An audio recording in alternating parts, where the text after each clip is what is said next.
साथियों, गांव की पगडंडी पर धूल उड़ रही थी। सूर्य अस्त हो चुका था और लालिमा आकाश से धीरे धीरे मिट रही थी। लोग अपने अपने घर लौट रहे थे।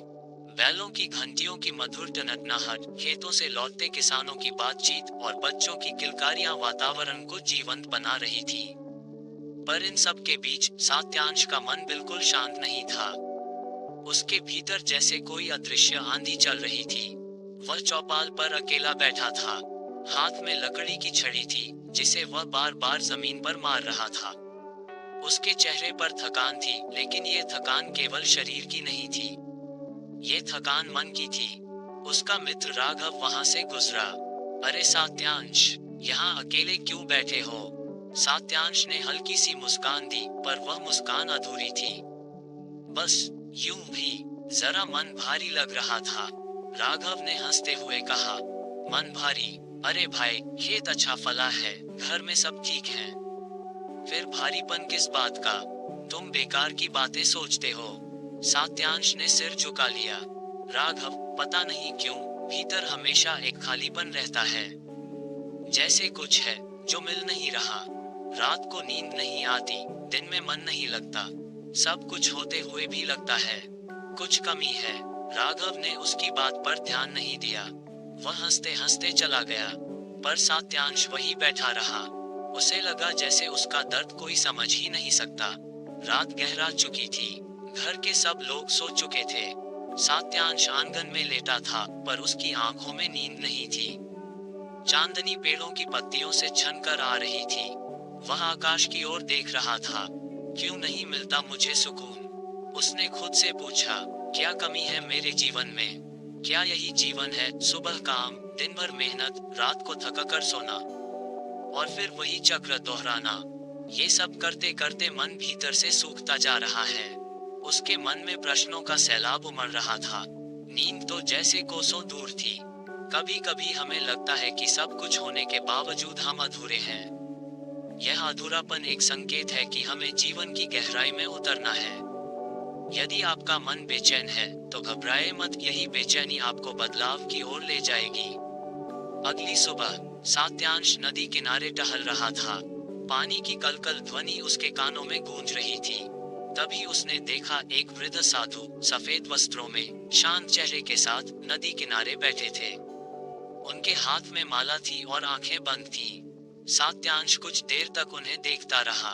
उसके मन में अजीब सी खिंचाव हुआ।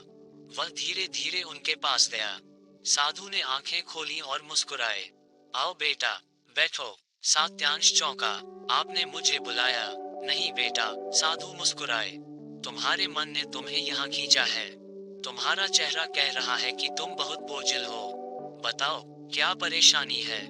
सात्यांश के भीतर का बांध टूट गया। उसने सब कह दिया, बेचैनी, खालीपन, नींद न आना और भीतर की खामोशी की प्यास। साधु चुपचाप सुनते रहे, फिर बोले, बेटा, शांति बाहर नहीं है, वह तुम्हारे भीतर है। लेकिन तुम्हारा मन शोर से भरा हुआ है, इच्छाओं, उम्मीदों, डर और गुस्से से। जब तक ये शोर है, शांति नहीं मिलेगी। सात्यांश ने झट से पूछा, तो क्या मुझे सब छोड़कर आपके जैसा बनना होगा? घर परिवार त्यागना होगा? साधु ने हंसकर सिर हिलाया। नहीं बेटा, शांति भागने से नहीं मिलती। शांति समझने से मिलती है। मन को देखना सीखो। विचारों को आने जाने दो, उन्हें पकड़ो मत। जैसे नदी का जल बहता है, वैसे ही विचार भी बहते रहते हैं। उन्हें देखो, पर उनमें डूबो मत। हम अक्सर सोचते हैं कि शांति तभी मिलेगी जब सब कुछ बदल जाएगा, जगह, लोग, हालात। लेकिन सच्चाई यह है कि शांति आपके भीतर है।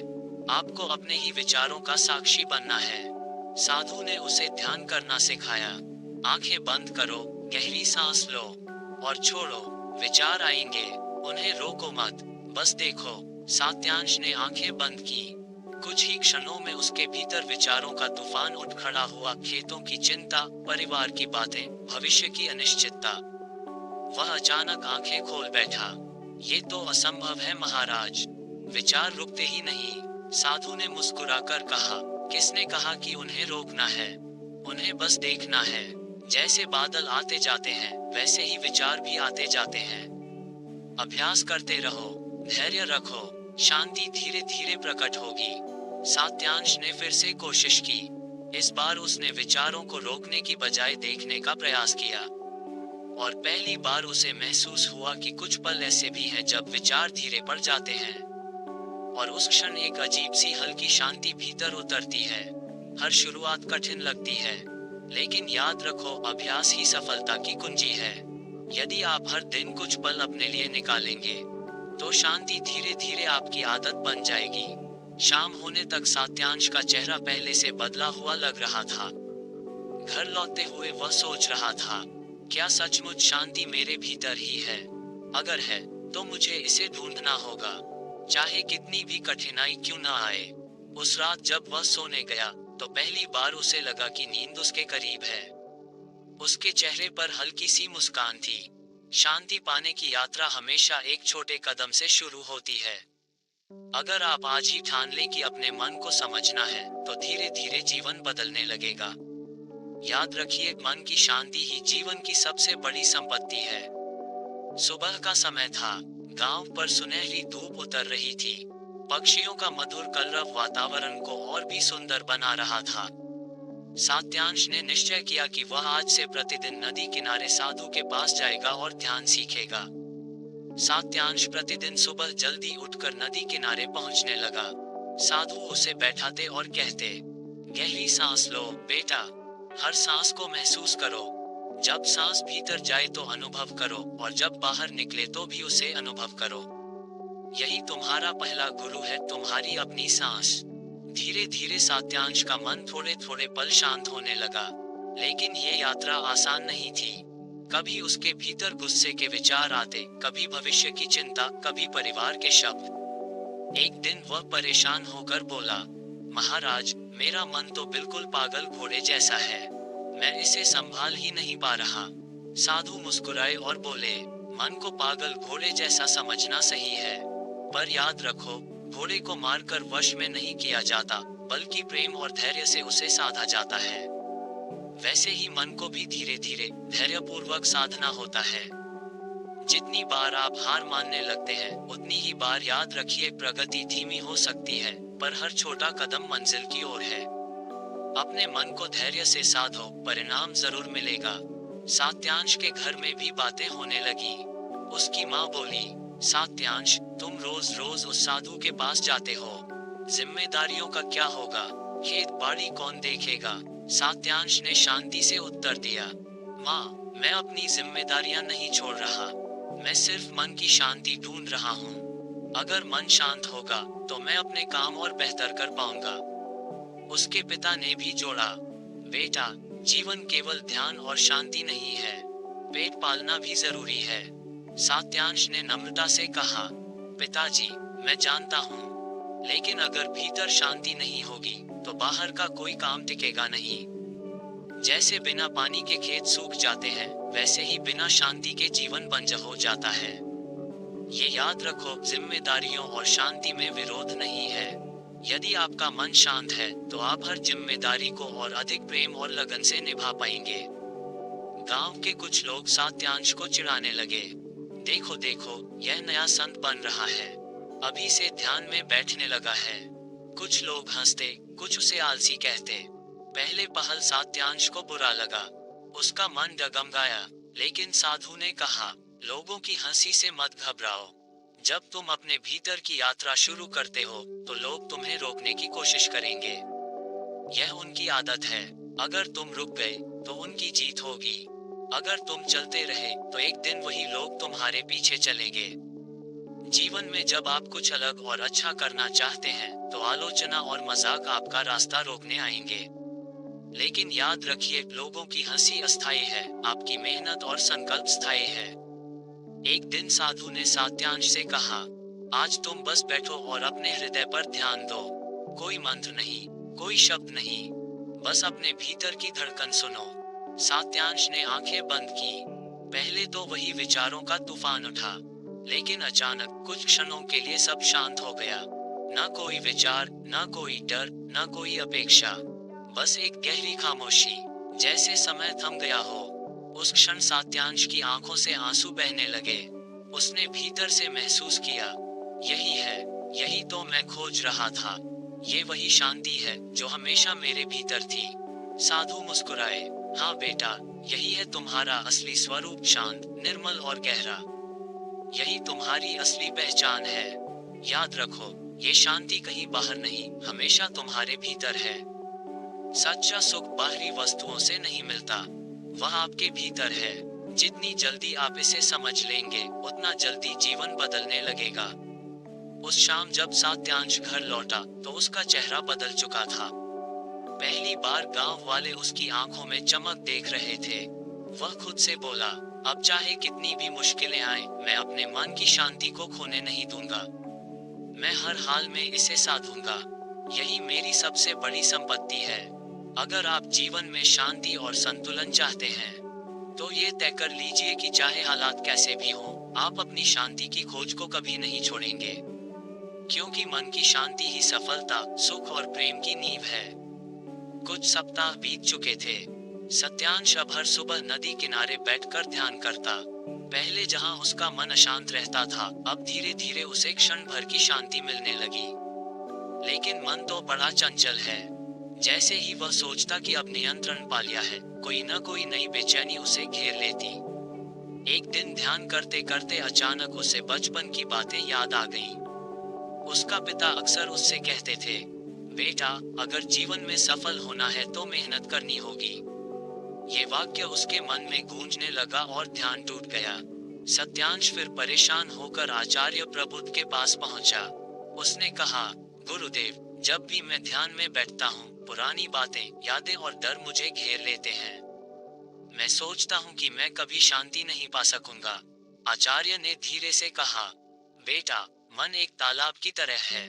अगर तू उसमें पत्थर फेंकेगा तो लहरें उठेगी। अगर तू स्थिर बैठा रहेगा तो धीरे धीरे पानी साफ हो जाएगा। यादें और विचार वे पत्थर हैं जिन्हें तू खुद ही फेंकता है। उन्हें फेंकना बंद कर, बस देख, वह लहरें अपने आप शांत हो जाएंगी। सत्यांश बोला, लेकिन गुरुदेव, यह आसान नहीं है। आचार्य मुस्कुराए, कठिन वही है जो अनमोल है। याद रख, लोहे को तपाकर ही सोना चमकता है। तुझे अपने मन की अग्नि में तपना होगा, तभी तुझे असली शांति मिलेगी। अगले ही दिन गांव में एक बड़ा विवाद हुआ। दो परिवार खेत की सीमा को लेकर झगड़ पड़े। गांव वाले इकट्ठा हो गए, माहौल गर्म था। सत्यांश भी वहां मौजूद था। पहले के दिनों में वह भी गुस्से में कूद पड़ता, लेकिन अब उसने एक पल आंखें बंद की, गहरी सांस ली और खुद से कहा, शांति बाहर नहीं, भीतर है। उसने दोनों परिवारों को शांत स्वर में समझाया, तुम लोग जमीन के लिए लड़ रहे हो, लेकिन क्या ये जमीन तुम्हारे साथ जाएगी? गुस्से से सिर्फ खून बहेगा। अगर सच में जीतना चाहते हो, तो पहले अपने गुस्से पर जीत हासिल करो। उसकी बातें सुनकर सब धीरे धीरे शांत हो गए। लोगों को लगा कि सत्यांश में अब पहले जैसी अधीरता नहीं, बल्कि एक अलग ही स्थिरता आ गई है। उस शाम सत्यांश फिर नदी किनारे बैठा। उसे लगा कि शांति का अर्थ सिर्फ अपने लिए सुकून पाना नहीं है, बल्कि दूसरों के जीवन में भी सुकून का कारण बनना है। वह सोचने लगा, अगर मेरा थोड़ा सा धैर्य गांव वालों की लड़ाई शांत कर सकता है, तो क्यों न मैं अपने पूरे जीवन को शांति का साधन बना दूं। उसने निश्चय किया, अब वह केवल अपने लिए नहीं, बल्कि दूसरों को प्रेरित करने के लिए भी साधना करेगा। जीवन में कठिनाइयां रुकावट नहीं, बल्कि साधना की सीढ़ियां होती हैं। शांति पाने वाला व्यक्ति केवल खुद को नहीं बदलता, बल्कि अपने आसपास की दुनिया को भी बदल देता है। अगर तुम अपने गुस्से, डर और अहंकार पर जीत पालो, तो ये सबसे बड़ी विजय है। आचार्य ने सत्यांश से कहा, बेटा, तू अब समझने लगा है कि मन की शांति सिर्फ ध्यान में नहीं, बल्कि रोजमर्रा की जिंदगी में भी उतारनी होती है। यही असली साधना है। दिन बीतते गए। सत्यांश अब हर रोज ध्यान करता, गांव वालों की मदद करता और आचार्य प्रबुद्ध की शिक्षाओं को जीवन में उतारने की कोशिश करता। जहां पहले उसका मन छोटी छोटी बातों में भटकता था, अब उसमें धैर्य आने लगा। लेकिन शांति की राह कभी सीधी नहीं होती। जैसे ही मन स्थिर होता है, कोई नया तूफान उसे हिलाने आ जाता है। एक दिन सत्यांश के घर अचानक बड़ी समस्या आ गई। उसके पिता बीमार पड़ गए। खेत में काम रुक गया, कर्ज बढ़ गया और परिवार की जिम्मेदारी पूरी तरह उसके कंधों पर आ गई। सत्यांश के भीतर डर और तनाव ने दस्तक दी। रात को वह अकेले बैठा सोच रहा था, मैं अब क्या करूं? इतनी मुश्किलें, क्या मेरी सारी साधना बेकार थी? उसका मन बार बार कह रहा था, तू असफल है, तेरे बस का कुछ नहीं। अगले दिन वह आचार्य प्रबुद्ध के पास गया। उसने दुखी होकर कहा, गुरुदेव, मैं टूट गया हूँ। जब तक सब अच्छा चल रहा था, मुझे शांति मिल रही थी, लेकिन कठिनाई आते ही सब बिखर गया। क्या यही मेरी साधना थी? आचार्य ने गंभीर स्वर में कहा, बेटा, सच्ची साधना वही है जो तूफान में भी साथ दे। अगर तेरा मन सिर्फ सुख में शांत है, तो यह नकली शांति है। असली शांति तब होती है जब तू दुख के बीच भी स्थिर रह सके। फिर उन्होंने एक कहानी सुनाई। एक बार राजा ने चित्रकारों से कहा, मुझे शांति का चित्र बनाकर दिखाओ। एक ने नीला आकाश और शांत झील बनाई, दूसरे ने पहाड़ों का दृश्य, लेकिन तीसरे ने एक गर्जन करता झरना बनाया जिसके पीछे एक चिड़िया घोंसले में शांति से बैठी थी। राजा ने वही चित्र चुना और कहा, यही असली शांति है, शोर और तूफान के बीच भी भीतर की स्थिरता। सत्यांश की आंखों में चमक आ गई। उसे समझ आया कि उसकी परीक्षा अभी बाकी है। उस दिन से उसने अपने हालात से भागना बंद किया। वह खेत में दिन रात मेहनत करने लगा, पिता की सेवा की, परिवार का सहारा बना और रात को फिर भी ध्यान करता। धीरे धीरे उसे महसूस हुआ कि कठिनाइयों ने उसे और मजबूत बना दिया है। वह सोचने लगा, समस्या कोई बोझ नहीं, बल्कि मेरा शिक्षक है। यही मुझे सिखा रही है कि असली शांति कैसी होती है। गांव वाले अक्सर देखते कि जहां बाकी लोग मुश्किलों में टूट जाते, वहीं सत्यांश मुस्कुराता रहता। किसी ने उससे पूछा, सत्यांश, तेरे पास तो ढेर सारी परेशानियां हैं, फिर भी तू इतना शांत कैसे है? सत्यांश ने जवाब दिया, क्योंकि मैंने सीख लिया है कि समस्या मेरे बाहर है, लेकिन मेरा मन मेरे भीतर है। अगर मैं अंदर से स्थिर रहूं, तो बाहर का तूफान मुझे हिला नहीं सकता। शांति का असली अर्थ है मुश्किलों में भी स्थिर रहना। जीवन की परेशानियां बाधा नहीं, बल्कि शिक्षक हैं। जो व्यक्ति अपने मन को दुख और संकट में भी शांत रखता है, वही असली विजेता है। आचार्य ने सत्यांश से कहा, बेटा, अब तू साधक से आगे बढ़ चुका है। अब तू दूसरों का मार्गदर्शक बनने की राह पर है। गांव में शांति लौट आई थी। सत्यांश अपने परिवार और खेत खलिहान की जिम्मेदारी निभाते हुए भी भीतर से स्थिर हो रहा था। लेकिन तभी गांव पर एक नई समस्या आ खड़ी हुई। गांव के पास बहने वाली नदी अचानक उफान पर आ गई। लोग डर गए, खेत डूब सकते थे, घर उजड़ सकते थे। हर कोई घबराहट में इधर उधर भाग रहा था। सत्यांश ने यह दृश्य देखा। उसके भीतर भी डर आया, लेकिन उसने आंखें बंद की, गहरी सांस ली और खुद से कहा, अगर मैं डर गया तो पूरा गांव डर जाएगा, लेकिन अगर मैं स्थिर रहा तो शायद सबको हिम्मत मिलेगी। सत्यांश सबसे पहले गांव वालों को इकट्ठा करने लगा। उसने कहा, भाइयों बहनों, डर से कुछ नहीं होगा। हमें मिलकर बांध को मजबूत करना होगा। अगर हम एक हो गए तो ये बाढ़ हमें हरा नहीं पाएगी। लोग उसकी आंखों में चमक देख रहे थे। उन्हें यकीन हो गया कि यह लड़का केवल बोल नहीं रहा, बल्कि सचमुच भीतर से शांत है। सभी ने एक साथ काम शुरू किया। सत्यांश सबसे आगे रहकर मिट्टी और पत्थर ढोता, कभी किसी को थकते देख हौसला देता, कभी किसी के डर को मिटाने के लिए मुस्कान बिखेरता। रात भर मेहनत चली और सुबह तक बांध मजबूत हो गया। नदी का उफान धीरे धीरे कम हो गया। गांव बच गया। अगले दिन गांव वालों ने सत्यांश को घेर लिया। एक बुजुर्ग बोले, बेटा, अगर तू हमें हिम्मत न देता तो शायद हम सब हार मान लेते। तेरी शांति ही हमारी शक्ति बनी। दूसरा किसान बोला, तू अब सिर्फ अपना बेटा नहीं रहा, तू पूरे गांव का बेटा है। तेरे भीतर कोई दिव्य शक्ति है। सत्यांश विनम्रता से मुस्कुराया और बोला, मैं कोई विशेष नहीं हूँ।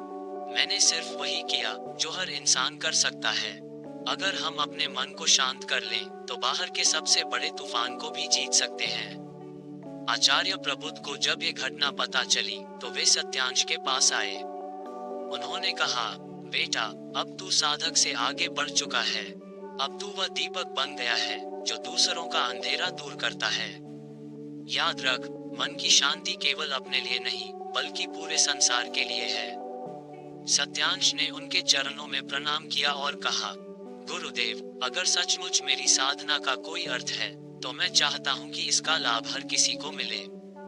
मैं चाहता हूँ कि हर इंसान जाने की शांति बाहर नहीं, भीतर है। सच्ची शांति वही है जो हमें डर और संकट की घड़ी में साहस और शक्ति देती है। शांत मन वाला इंसान न सिर्फ खुद को बल्कि पूरे समाज को प्रेरित कर सकता है। अगर तुम अपने भीतर का दीपक जला दो तो तुम्हारी रोशनी दूसरों का अंधकार भी मिटा देगी। मन की शांति और जीवन की सही दिशा चाहिए तो हमारे चैनल को सब्सक्राइब करें